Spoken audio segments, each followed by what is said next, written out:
নমস্কার, এনটিভি ডাব্লিউবিতে আপনাদের প্রত্যেককে স্বাগত জানাচ্ছি। এতদিন অনেকেই ভারতের ড্রোন নিয়ে একটু সন্দেহ প্রকাশ করত, মনে করত ভারতের হাতে বোধহয় সে ধরনের কোনো ড্রোন নেই। আর এবার এতদিন চুপ থেকে ভারতের তরফ থেকে হিন্দুস্তান অ্যারোনটিক্স লিমিটেড, যাকে বলছে হ্যাল, HAL, তারা একটি ছোট্ট টুইট করে দিয়েছে। বাস, আর এটা দেখার পরে বিশ্বের অন্যান্য দেশের মাথা চক্কর দেওয়া শুরু করে দিয়েছে। ওই যে বলে না যে ভারত যখন খেল দেখাতে শুরু করে তখন কিন্তু অন্যান্য দেশের ওই গলা দিয়ে জলও নামে না। পাশের দেশগুলো ইগনোর করুন, ওরা যা লিখছে লিখতে দিন। এবার বলি, বিষয়টি হলো ভারত যে সিস্টেমটা নিয়ে এসেছে ড্রোনের, সেটি হলো কমব্যাট এয়ার স্ট্রিমিং সিস্টেম, মানে ক্যাট, CATS। গুরুত্বপূর্ণ মাইল ফলক ঘোষণা করে দিয়েছে। মূলত পূর্ণ স্কেল ডেমনস্ট্রেটর ক্যাট ওয়ারিয়র ড্রোনের সফল ইঞ্জিন গ্রাউন্ড টেস্ট তারা করে ফেলল, এবং এটা করার পরে নিজেদের যে এক্স হ্যান্ডেল সেখানে সেটা ছবি দিয়ে ভিডিও দিয়ে প্রকাশ করে দিয়েছে।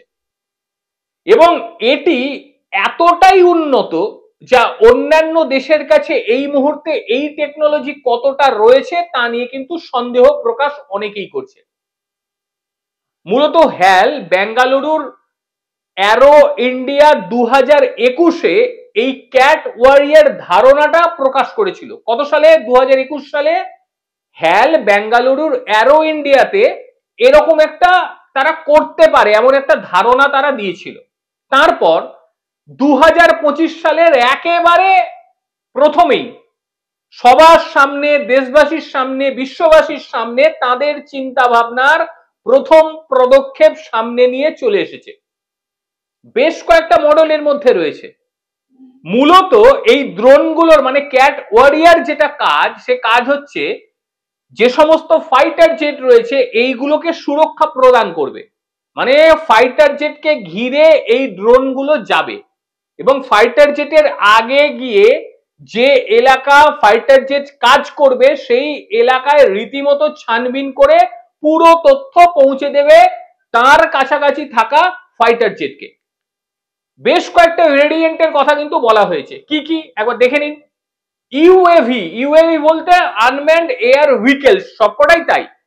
যেমন ক্যাট ওয়ারিয়র থাকছে, একটু আগেই যেমনটা বললাম, ক্যাটস হান্টার থাকছে, ক্যাটস আলফা এস থাকছে এবং ক্যাটস ইনফিনিটি থাকছে।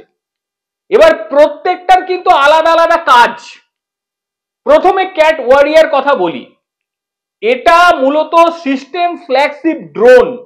এটা বিতর্কিত আকাশ সীমার ভেতরে ঢুকে যেতে পারে এবং যে জেট বিমানকে কেন্দ্র করে বা ফাইটার জেটকে কেন্দ্র করে যাবে তার 700 মিটার আগে পর্যন্ত এ ঢুকে যাবে এবং সেখান থেকে যাবতীয় তথ্য, কোন লক্ষ্য বস্তুতে কি তথ্য, সবকিছু কিন্তু পাঠিয়ে দেবে। আর প্রতিকূল যে সমস্ত অঞ্চলগুলো রয়েছে অতিরিক্ত ক্ষমতা প্রদান করে এ 350 কিলোমিটার পর্যন্ত আগে পৌঁছে যেতে পারে, এর সেই ক্ষমতা রয়েছে। এর ওজন 1300 কেজি এবং সর্বোচ্চ গতি এর থাকছে ঘন্টায় 850 কিলোমিটার, মানে অনেকখানি। পেলোড ক্ষমতা 250 কেজি, অর্থাৎ এর সঙ্গে বিস্ফোরক বলুন, আগ্নেয়াস্ত্র বলুন, যেগুলো ভারতের কাছে আছে সেগুলো সে নিয়ে যেতে পারে। আকাশ থেকে আকাশে, আকাশ থেকে ভূমিতে নির্ভরযোগ্যভাবে এর নিক্ষেপ করতে পারে, একেবারে খুব ভালোভাবে এ সেটা নিক্ষেপ করে দিতে পারে এবং এ মূলত রাডারকেও ফাঁকি দিয়ে দিতে পারে। এবং এর মধ্যে সেন্সর সুপ, এই যে পদ্ধতিটি সেটা কিন্তু পুরো মাত্রায় রয়েছে এবং এর মধ্যে আরো কিছু প্রক্রিয়া রয়েছে। মানে এ যে মাদার জাহাজ, মানে যে ফাইটার জেট, তার মাধ্যমে এটা নিয়ন্ত্রণ করাও সম্ভব। মানে ফাইটার জেটে যিনি বসে রয়েছে তিনি কিন্তু আগে থাকতেই বুঝে যেতে পারবে, মানে 300 কিলোমিটার দূরে হয়তো সে বুঝে গেল যে কি রয়েছে এর ভেতরে, আগে থাকতে কি বিপদ রয়েছে সে আগে থাকতে সবকিছু বুঝে যাবে। তারপর আসি ক্যাটস আলফা এস। এটি গ্রাউন্ডার সিস্টেম যা শত্রুর অঞ্চলের ভেতরে ঢুকে যেতে পারে, একই রকম প্রায় রয়েছে 50 থেকে 100 কিলোমিটার পর্যন্ত সম্মুখে ঢুকে যেতে পারে। তারপর ক্যাটস ইনফিনিটি, এইটা গুরুত্বপূর্ণ।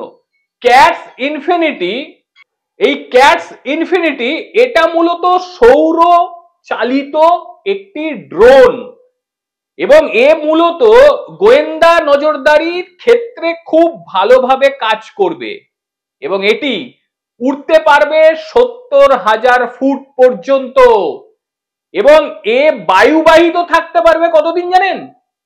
শুনলে অবাক হয়ে যাবেন, এখনো পর্যন্ত বিশ্বের হাতে এই ধরনের টেকনোলজি আদতেও আছে কিনা জানা নেই।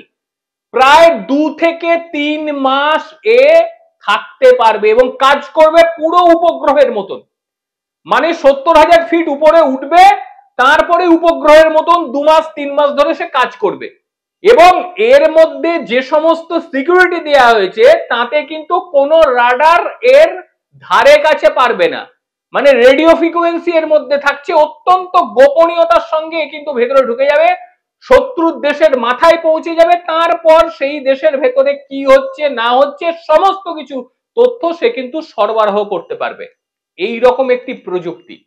আর এই প্রযুক্তি ভারতের হাতে যখন পুরো মাত্রায় পৌঁছে যাবে, ভারত কতটা শক্তিশালী হতে চলেছে একবার দেখে নিন। মানে এইটা কি করবে, একেবারে আকাশের উপরে স্যাটেলাইটের মতন থেকে যাবে এবং দেখবে কোন দেশ ভাঙাচোরা লোহালক্কর নিয়ে কি করছে এই সমস্ত কিছু দেখতে পাবে, তাদের কোনো দুষ্টু বুদ্ধি রয়েছে কিনা সেটাও দেখতে পাবে, কিন্তু এমন ভাবে দেখবে যে কোনোভাবে ওই নিচে থাকা মানুষজন টের পাবে না, হাস্যকর পরিস্থিতি করবে না। এই যে মোটা মোটা দেশগুলো রয়েছে, মানে এমন ভাবে সৈন্য অভ্যেস করছে তারা, বিশ্বের কোনো জায়গায় এইরকম কোনো হাসির জিনিস হয় বলে আমার জানা নেই। শুধু তাই নয়, ওই জং ধরা বন্দুক রেখেছে ওই গাছের একটা ডাল, সেই ডালের ভেতরে আটকে রেখেছে, এরা কিনা আবার ভারতের সঙ্গে যুদ্ধ করবে মোহরা দিচ্ছে। আরে যাদের কোনো সিস্টেম নেই তারা কি করে চলতে পারে? সেনাবাহিনীর রণকৌশল হওয়ার সময় সাধারণ মানুষ পাশে দাঁড়িয়ে হাসতে পারে? সাধারণ মানুষ লুঙ্গি পরে ওই খালের ওপরে দাঁড়িয়ে বসে আছে আর সেনাবাহিনী বন্দুক ধরে দাঁড়িয়ে আছে, এর থেকে হাস্যকর আর অন্য কিছু হতে পারে না। মানে কোন পর্যায়ে নিয়ে গেছে দেশটা একবার ভাবুন। মানে এটা হতেই পারে না যে কোন দেশের সেনাবাহিনীর একটা অভ্যেস চলছে, সেখানে সাধারণ মানুষ ঢুকে গিয়ে হাঁ করে দেখবে, সম্ভব নাকি? বাদ দিন। তবে এই যে ভারতের ড্রোন, এটা যখন পুরো মাত্রায় কাজ করবে, ভারতের নিরাপত্তা ব্যবস্থা যেভাবে জোরদার হবে, ঠিক একইভাবে অন্য দেশ তারা কিন্তু ভারতের তৈরি এই ড্রোন কেনার জন্য উঠে পেরে লাগবে। ইতিমধ্যেই অনেকে প্রপোজাল দিয়ে রেখেছে, ভাই তোমাদের ড্রোন যখন একদম ফুল টেস্ট হয়ে যাবে আমাদের কিন্তু প্রথমে দেবে। ভারত চিন্তা ভাবনা করবে, আগে ভারতীয় সেনাবাহিনী সেটা ব্যবহার করবে, তারপরে তো। তবে অবাক করা বিষয়, এখনো পর্যন্ত পৃথিবীর কোন দেশের হাতে এই ধরনের টেকনোলজি আদতেও রয়েছে কিনা জানা নেই, হয়তো আমেরিকার থাকতে পারে। আর আমেরিকা এবং অস্ট্রেলিয়া একসঙ্গে একটা ড্রোন বানিয়েছিল, কিন্তু তার এই সৌর দ্বারা পরিচালিত হয় কিনা এটা কিন্তু একেবারেই জানা নেই।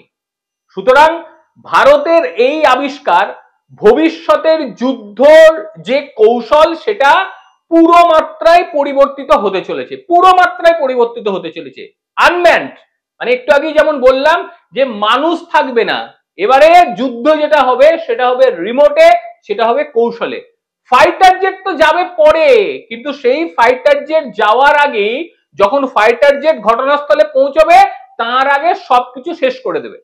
অর্থাৎ দামি দামি ফাইটার জেট তো ভারতের যথেষ্ট দামি, তেজাস রয়েছে বা অন্যান্য ফাইটার জেট গুলো রয়েছে খুব দামি, এগুলোর উপর যাতে কোনো আঘাত না পড়ে সেই কারণে এর সঙ্গে সঙ্গে এই মানে ড্রোন গুলো সাইড দিয়ে দিয়ে যাবে এবং আগে পৌঁছে যাবে। মানে বিষয়টা বুঝুন, যদি কোনো ঘাত প্রতিঘাত হয় আগের পাঠানো ড্রোন গুলোর উপরে পড়বে, তারা তার যাবতীয় তথ্য পাঠিয়ে দিবে পাইলটকে এবং পাইলট সেইভাবে ডিসিশন নেবে, নিচে গ্রাউন্ডে যে সমস্ত অফিসাররা রয়েছে সেইভাবে ডিসিশন নেবে। ঠিক কিরকম হলো ভারতের এই ড্রোনটা অবশ্যই আপনারা জানাবেন। গোটা বিশ্ব হতচকিত তো হয়েছে, তার সঙ্গে মাথা মোটা গুলো ওই দুটো দেশ কি করবে আমি জানা নেই, এটা নিয়েও তারা লিখতে শুরু করবে। মানে জ্ঞান তো নেই এবং এতটাই অশিক্ষিত, এতটাই মূর্খ, এতটাই বর্বর, এদের কাছে মানে এদের সম্বন্ধে বলতে গেলে মুখ খারাপ ছাড়া আমার মনে হয় ভালো কিছু আমাদের বেরোবে না। তবে তার মধ্যেই যতটা শালীনতা নিয়ে শালীনতা প্রয়োগ করা প্রয়োজন ততটাই আমরা প্রয়োগ করে তাদের সম্বন্ধে বলার চেষ্টা করি। তবে বাদ দিন, ছোটখাটো দেশ নিয়ে চিন্তা করে লাভ নেই। আমরা এখন এলিট ক্লাসে পৌঁছে গেছি। বিশ্বের বড় বড় যে সমস্ত দেশ তাদের রণকৌশল তৈরি করছে, তারপরে যুদ্ধের জন্য যে সমস্ত জিনিসের প্রয়োজন, ইকুইপমেন্টস প্রয়োজন, সেগুলো তৈরি করছে, আমরা তাদের সমতুল্য।